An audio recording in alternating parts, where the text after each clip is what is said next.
200장 찬양하겠습니다.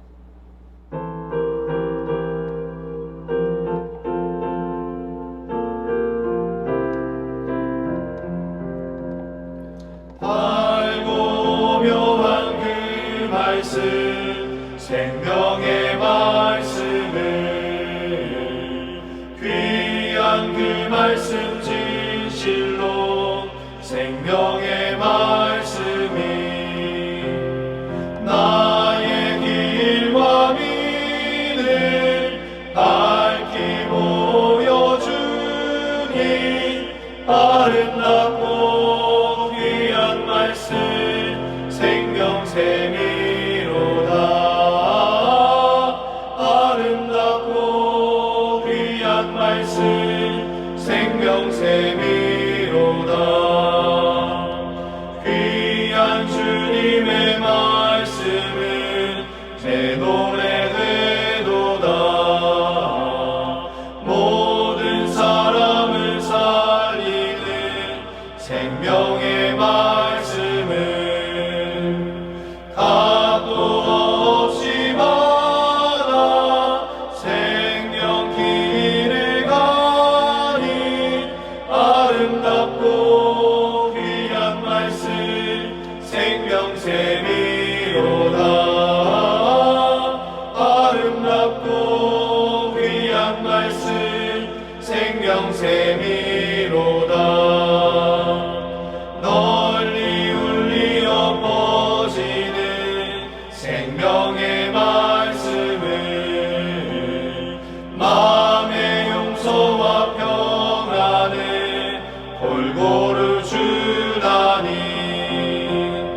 다만 예수 말씀 듣고 복을 받네.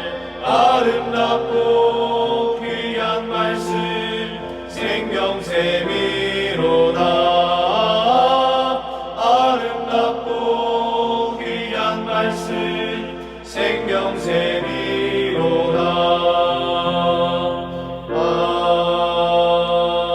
아멘. 기도하겠습니다. 사랑하는 하나님, 오늘도 우리를 주의 전에 불러주셔서 하루의 문을 열고 주의 이름 앞에 모여서 예배하는 것이 우리 하루의 첫 시작이어서 정말 감사드립니다. 세상에서 하나님을 모르고 주의 사랑을 모르는 이들은 그냥 바삐 살아가는 것이 그들의 삶을 지켜주고 열심히 살아가는 것이 그들을 안위한 삶으로 인도한다라고 말을 하지만, 그러나 하나님, 헛헛한 세상은 계속해서 거짓말할 때에 우리에게 주의 복음을 들려주시고 주의 말씀을 통하여 예수 그리스도 안에 속한 자로서 우리가 살아가는 것이 우리가 얼마나 큰 기쁨인지요. 그 기쁨을 우리 자신만 갖고 있는 것이 아니라 그 헛헛한 세상에 살아가는 사람들에게 주의 영광을 드러내기 위해서 우리가 기꺼이 나아갈 수 있도록 인도하여 주시옵소서. 세상에 있는 모든 민족이 주님의 영광을 바라보게 하는 데에 우리를 가교 역할로 사용하여 주시고, 예배가 없는 땅에, 하나님을 부르는 찬양이 없는 땅에 우리가 예배자로서 또한 찬양하는 사람으로서 이 땅 가운데 주의 영광을 드러내는 귀한 삶 살아갈 수 있도록 도와주시옵소서. 오늘도 주의 말씀 앞으로 나아갑니다. 하나님의 말씀을 통하여 주님을 어떻게 대해야 하는지, 주님 앞에 우리가 어떻게 순복해야 하는지, 주님 앞에 우리가 어떻게 자복하며 엎드리며 주의 존귀함을 드러내야 되는지를 다시 한 번 더 깨닫게 하여 주시옵소서. 그렇게 우리의 삶을 인도하실 것을 믿고 감사드리며 사랑하는 우리 구주 예수 그리스도의 이름으로 기도드립니다. 아멘.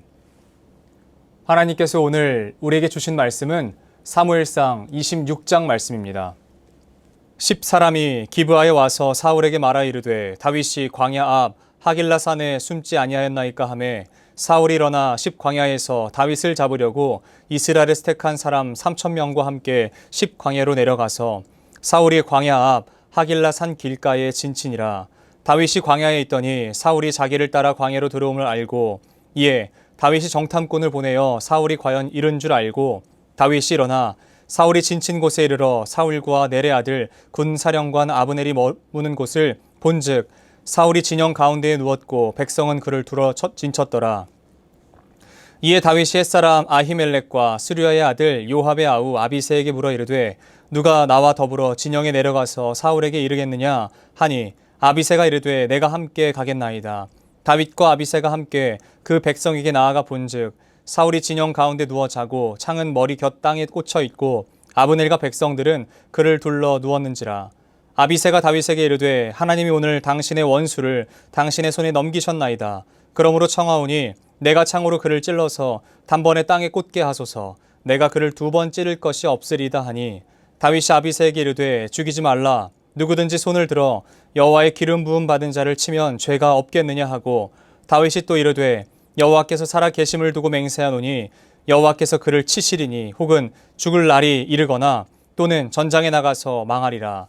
내가 손을 들어 여호와의 기름 부음 받은 자를 치는 것은 여호와께서 금하시나니 너는 그의 머리 곁에 있는 창과 물병만 가지고 가자 하고 다윗이 사울의 머리 곁에서 창과 물병을 가지고 떠나가되 아무도 보거나 눈치채지 못하고 깨어있는 사람도 없었으니 이는 여호와께서 그들을 깊이 잠들게 하셨으므로 그들이 다 잠들어 있었기 때문이었더라. 이에 다윗이 건너편으로 가서 멀리 산 꼭대기에 서니 거리가 멀더라.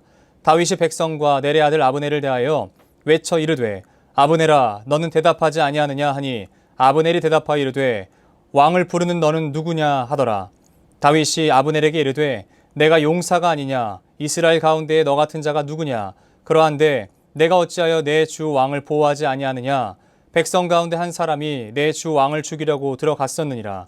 내가 행한 이 일이 옳지 못하도다.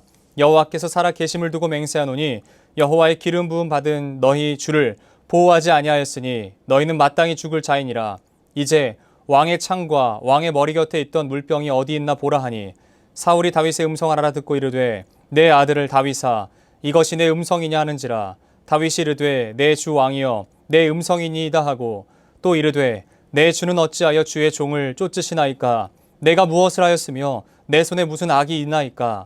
원하건대 내 주 왕은 이제 종의 말을 들으소서. 만일 왕을 충동시켜 나를 해하려 하는 이가 여호와시면 여호와께서는 제물을 받으시기를 원하나이다마는 만일 사람들이면 그들이 여호와 앞에 저주를 받으리니 이는 그들이 이르기를 너는 가서 다른 신들을 섬기라 하고 오늘 나를 쫓아내어 여호와의 기업에 참여하지 못하게 함이니이다. 그런즉 청하건대 여호와 앞에서 먼 이곳에서 이제 나의 피가 땅에 흐르지 말게 하옵소서. 이는 산에서 메추라기를 사냥하는 자와 같이 이스라엘 왕이 한 벼룩을 수색하러 나오셨음이니이다. 사울이 이르되 내가 범죄하였도다. 내 아들 다윗아 돌아오라. 내가 오늘 내 생명을 귀하게 여겼은즉 내가 다시는 너를 해하려 하지 아니하리라. 내가 어리석은 일을 해하였으니 대단히 잘못되었도다 하는지라. 다윗이 대답하여 이르되 왕은 창을 보소서. 한 소년을 보내어 가져가게 하소서. 여호와께서 사람에게 그의 공의와 신실을 따라 갚으시리니 이는 여호와께서 오늘 왕을 내 손에 넘기셨으되 나는 손을 들어 여호와의 기름 부음 받은 자 치기를 원하지 아니하였음이니이다. 오늘 왕의 생명을 내가 중히 여긴 것 같이 내 생명을 여호와께서 중히 여기셔서 모든 환난에서 나를 구하여 내시기를 바라나이다 하니라. 사울이 다윗에게 이르되 내 아들 다윗아 내게 복이 있을지로다. 내가 큰 일을 행하겠고 반드시 승리를 얻으리라 하니라. 다윗은 자기 길로 가고 사울은 자기 곳으로 돌아가니라. 아멘. 저는 오늘 사무엘상 26장 본문 말씀 중 6절부터 12절까지의 말씀을 중심으로 기름 부음 때문에 라는 제목으로 하나님의 말씀을 증거하도록 하겠습니다. 오늘 본문 26장은 지난 24장에 이어서 다윗이 사울을 살려준 사건과 동일하게 한 번 더 기회가 있었음에도 불구하고 그의 목숨을 살려준 사건이 기록되어 있습니다. 그런데 오늘은 우리가 그 다윗의 마음, 그가 사울을 살려줬던 이유에 대해서 좀 한번 집중해 보고 싶습니다. 그는 왜 살려줬을까요? 다윗이 수도 없이 기회마다 죽이려고 했던 그 사울을 향하여서 왜 그들을 살려줬을까요? 오늘 본문을 보면 십에 사는 사람이 다윗이 어디에 숨어 있는지를 사울에게 보고하는 장면으로 시작합니다. 그 소식을 들은 사울은요, 사실 다윗 소식을 들었다고 해도요, 못 들은 채 하고 군대를 보내지 않았어야 당연합니다. 왜냐하면 그는 다윗이 긍휼히 여김으로 말미암아 죽지 않고 살았기 때문에 그렇습니다. 목숨을 다윗에게 빚진 상황입니다. 그렇다면 사울은 다윗을 향해 오히려 감사하고 더 이상 그를 쫓지 않아야 정상입니다. 그게 인지상정이라 말할 것입니다. 그러나 여전히 사울의 결정은 다윗을 찾기 원하는 것이었고요. 실제로 그는 그 행위를 하고 있는 것을 오늘 본문은 기록하고 있습니다. 사울이 다윗을 잡기 위하여 수많은 사람을 보냈는데 무려 3천이라는 사람을 보냈다고 이야기합니다. 닭을 잡기 위해서 소 잡는 칼을 쓴다는 말이 딱 있습니다. 그런데 지금이 딱 그 상황 같아 보입니다. 그러나 사실 이 숫자의 사람을 보낸 것이 사울의 두려움을 방증하는 것을 우리가 알 수 있게 되는 것이죠. 자신의 사위이자 아들이 가장 사랑하는 친구인 다윗을 잡기 위해서 사울은 혈안이 되어 있었습니다. 아무리 다윗이 도망 다니는 중이라고 해도요, 지금 다윗이 혼자가 아닙니다. 다윗과 함께하는 이들이 있습니다. 그래서 다윗도 자연스럽게 자신을 향해서 사울의 군대가 오고 있다는 사실을, 그 소식을 듣게 됩니다. 그때 다윗의 결정은 무엇이었나요? 사울의 그 진영 정중앙으로 들어가기로 결정하는 것이었습니다. 그리고는 뭐라고 이야기하죠? 두 사람에게 물어봅니다. 누가 나와 함께 갈꼬? 라고 했을 때 그때 마치 아비새가 그 얘기를 기다렸다는 듯이 제가 가겠습니다 라고 얘기하는 것이죠. 사실 이 이야기를 들은 그 두 사람은요, 아마 속으로 쾌재를 불렀을 겁니다. 손가락을 튕기며 이제 됐다 라고 말했을지도 몰라요. 오늘이 바로 그토록 고대하던 그날이다 라고 생각했을지 몰라요. 드디어 내가 모시는 내 주가 왕 같지도 않은 저 미치광이를 죽이고 왕으로 등극하는 이스라엘의 역사가 바뀌는 아주 역사적인 날이다 라고 생각했을지 몰라요. 그래서 뭐라고 말하는 줄 아세요? 다윗이 나랑 갈래? 누가 갈래? 라고 했을 때 아비새가 기다리지도 않고 제가 가겠습니다 라고 얘기한 거예요. 역사의 현장으로 들어간다라고 생각했을 것입니다. 갈 때는 비록 손에 칼 한 자루 정도 들고 가지만 돌아올 때는 사울의 머리나 군대장관 아브넬의 머리를 베어올 것이라고 기대하고 이윽고 이튿날이나 며칠이 지나지 않아서 그들은 왕의 가장 최측근으로 왕국에 멋지게 입성할 것이라고 생각하면서 다윗의 발걸음을 따라갔을 것입니다. 사울을 중심으로 아브넬과 백성들이 진을 치고 잠을 청하여 자고 있었을 때 다윗과 아비새는 그들의 진의 정중앙으로 들어갑니다. 사울이 있던 곳으로 들어갑니다. 백성들의 얼굴이 보이고요. 그들이 들어왔던 그 목적과도 같았던 사울이 자고 있는 모습을 발견합니다. 바로 그때 아비새의 마음이 얼마나 두근거렸겠어요. 두근두근하면서 얼마나 그랬겠어요. 다윗도 마찬가지였을 것입니다. 그때 아비새가 이렇게 속삭이는 거죠. 아비새가 다윗에게 이르되 하나님이 오늘 당신의 원수를 당신의 손에 넘기셨나이다. 그러므로 청하오니 내가 창으로 그를 찔러서 단번에 땅에 꽂게 하소서. 내가 그를 2번 찌를 것이 없으리다 하니 2번도 필요 없대요. 한 번이면 급소가 어딘지 알고 있으니까 죽일 수 있다는 말입니다. 한 번만 좀 허락해 주십시오. 나한테 한 번만 허락해 주시면 제가 그 사울을 죽여서 사울의 목을 당신에게 드리겠습니다. 이제 왕이 되십시오 라는 표현이죠. 싸움으로 죽이는 것이 아니라 그냥 자고 있는 사람이 그냥 무방비 상태이니까요. 그냥 죽이는 게 얼마나 쉬웠겠어요. 여기까지 걸리지 않고 들어온 것이 하나님께서 넘겨주셨기 때문이라고 해석합니다. 맞죠? 하나님께서 재워주셨기 때문에 여기까지 들어와요. 아무에게도 걸리지 않고. 그러나 설령 그것이 하나님께서 들여보냈다고 해도요, 다윗의 생각은 달랐습니다. 다윗은 이렇게 말하지요. 다윗이 아비새에게 이르되 죽이지 말라. 누구든지 손을 들어 여호와의 기름 부음 받은 자를 치면 죄가 없겠느냐 하고, 여기까지 와서 한다는 말이요, 죽이지 말라는 거예요.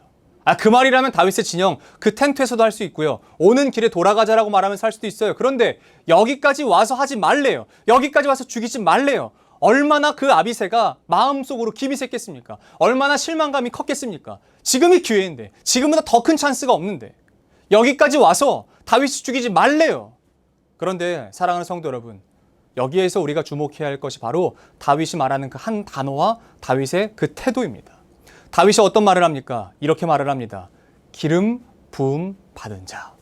다윗이 사울을 바라봤을 때 가졌던 생각은요, 미치광이 왕이 아니에요. 나를 죽이려 하는 원수가 아니에요. 그를 어떻게 바라봤는지 아세요? 기름 부음 받은 자로 본 것이에요. 다윗에게 사울은 자신을 죽이려고 하는 사람이 아니라 하나님께서 기름 부어 세우신 왕이라는 사실입니다. 그러므로 그가 좋든지 싫든지 하나님께서 세우셨다는 사실을 인정하는 거예요. 그러므로 모든 권한은 누구의 것입니까? 바로 그를 세우신 하나님의 권한이라는 사실을 알았고 그 사실을 다윗은 존중한 것입니다. 그래서 다윗이 하는 말이 이것이에요. 10절부터 11절까지 말씀입니다.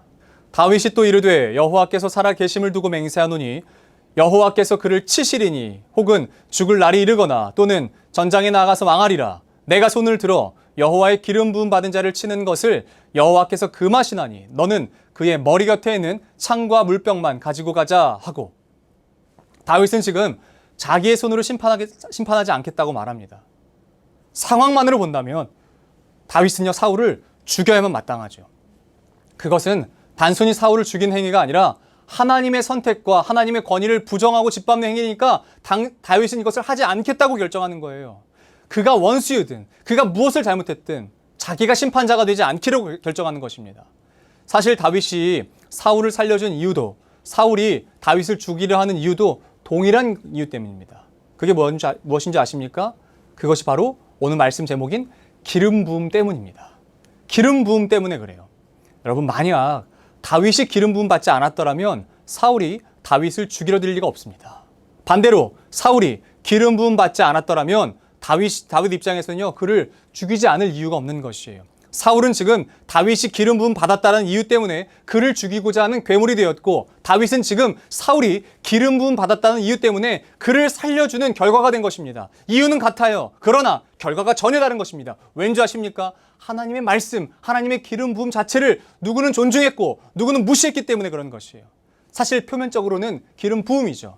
이것은 사실 더 깊게 들어가면요, 하나님의 권위에 대한 태도라고 볼 수 있는 것입니다. 기름 부음은 하나님께서 하시는 거예요. 하나님의 선택이에요. 하나님의 권한이에요. 그러므로 설령 내 뜻과 하나님의 뜻이 다르다라고 할지라도 내 그 앞에, 하나님 뜻 앞에 내가 그것을 순복해야 하는 것입니다. 사울은 자신의 아들들이 아니라 다윗이 기름 부음 받았다고 해도 하나님께서 행하신 일이니 그 자체를 인정했어야 합니다. 자신도 가장 미약한 지파인 베냐민 지파 출신 아닙니까? 자신과 같은 사람도 하나님께서 기름 부으셨다면 그 누가 됐든지, 목동이 됐든지 종이 됐든지 아무리 미천한 자가 됐든지 하나님께서 그에게 기름 부으셨다면 그 사실을 인정했어야 하는 것이에요. 반대로 다윗은 그 사실을 인정한 것입니다. 사울이 아무리 미워도, 아무리 싫어도, 더욱이 자신을 죽이려 한데도 그는 하나님의 선택으로 기름 부음 받았다는 것을 그는 인정했습니다. 그러므로 그에게 그 어떤 권한도 없다는 사실을 다윗은 인정한 거예요. 내게 그 어떤 권한도 없다는 것을 인정한 거예요. 설령 그가 다윗이 왕이 됐다라고 해도 하나님께서 기름 부으셨으니 하나님의 권한이라는 사실을 인정했던 거예요. 이것은 하나님의 말씀을 대하는 태도인 것입니다. 이 둘의 차이는 하나님의 말씀 앞에 얼마나, 하나님의 권위 앞에 얼마나 순복하고 있는지에 결정적인 차이가 있다는 것입니다. 사울은 하나님의 권위를 무시했기 때문에 다윗을 그토록 죽이려고 했고, 다윗은 하나님의 권위 앞에 순복했기 때문에 수차례 기회가 있었음에도 사울을 살려준 것입니다. 그래서 다윗이 사울 앞에 고백하는 말이 바로 이 말입니다. 여호와께서 사람에게 그의 공의와 신실을 따라 갚으시리니 이는 여호와께서 오늘 왕을 내 손에 넘기셨으되 나는 손을 들어 여호와의 기름 부음 받은 자 치기를 원하지 아니하였음이니이다. 그는 지금 하나님 앞에서 사울을 대했다고 말합니다. 우리가 간혹 잊고 사는 것은 바로 이거예요. 단순히 사람 앞에서만 살아간다라고 생각해요. 사람들 틈바구니 속에서만 살아간다고 생각해요. 그러나 다윗은 철저하게 하나님 앞에서 그 일을 했다라고 고백합니다. 하나님께서 그 상황 속에서 함께하고 계신다는 사실을 신뢰했습니다. 그래서 그는 사울을 살려준 것입니다. 그리고 그가 사울을 살린 결정적인 이유는 지금 내 앞에 살아계신 하나님의 그 결정으로 세워진 왕이 여기 있다는 사실을 알았던 것이에요. 그리고 그를 세우신 하나님이 나와 함께 계신다는 사실을 존중했기 때문인 것입니다. 오늘 우리는 누구 앞에 서서 살아가고 있습니까? 사람 대 사람의 관계로, 이 관계로만 모든 관계를 하고 계십니까? 우리 사이에 하나님이 계십니다. 그 안에 하나님께서는 반드시 우리에게 주목하실 것입니다. 사울은 기름 부음 때문에 괴물이 됐지만 다윗은 기름 부음 때문에 하나님 앞에서 사는 방법을 배웠습니다. 우리는 우리의 삶에서 어떻게 하나님의 뜻을 존중하며 살아가고 있습니까? 오늘의 말씀을 통해 우리가 한 가지 깨달았으면 하는 것은요, 단순히 어떤 사람에게만이 아니라, 어떤 특정한 사람에게만이 아니라 모든 사람을 대할 때 하나님 앞에서 행하고 있음을 기억하는 우리 모두가 되기를 축복합니다. 그것이 하나님의 뜻이라면 그렇게 해나가는 우리가 되었으면 좋겠습니다. 여러분, 우리 안에 있는 괴물을, 그 사울과 같은 그 괴물을 우리가 끄집어내어서 하나님 앞에 무릎을 꿇리고 그리고 그 앞에서 순복하여서 하나님의 말씀을 존중하며 살아가는 저와 여러분들의 삶이 되시기를 예수 그리스도 이름으로 축복합니다. 거룩하신 하나님, 사울 안에는 괴물이 있었습니다. 그러나 그 괴물은 사울에게만 있는 것이 아닙니다. 내 안에도 있고 모든 사람들 안에 있습니다. 그 마음에 하나님이 중심에 어떻게 살아가시는지에 관심이 있다면 우리 스스로 우리 마음속에 있는 사울을 끄집어내어 하나님 앞에 순복하게 하시고 오직 하나님의 뜻과 하나님의 마음과 하나님의 결정이 우리의 삶을 인도하시며 지도하시며 다스리시는 것을 우리가 신뢰하게 하여 주시옵소서. 내가 내 삶의 왕과 주인이 아니라 하나님이 내 삶의 왕과 주인 되심을 내가 온 삶으로, 하루의 모든 일과로, 하루의 모든 걸음으로, 하루의 모든 말들로, 하루의 모든 행동으로 주님 앞에 고백하는 우리 모두가 될 수 있도록 인도하여 주시옵소서. 우리 주님께서 가르치신 기도로 오늘 예배를 마치도록 하겠습니다. 하늘에 계신 우리 아버지, 아버지의 이름을 거룩하게 하시며 아버지의 나라가 오게 하시며 아버지의 뜻이 하늘에서와 같이 땅에서도 이루어지게 하소서. 오늘 우리에게 일용할 양식을 주시고 우리가 우리에게 잘못한 사람을 용서해 준 것 같이 우리 죄를 용서하여 주시고 우리를 시험에 빠지지 않게 하시고 악에서 구하소서. 나라와 권능과 영광이 영원히 아버지의 것입니다. 아멘.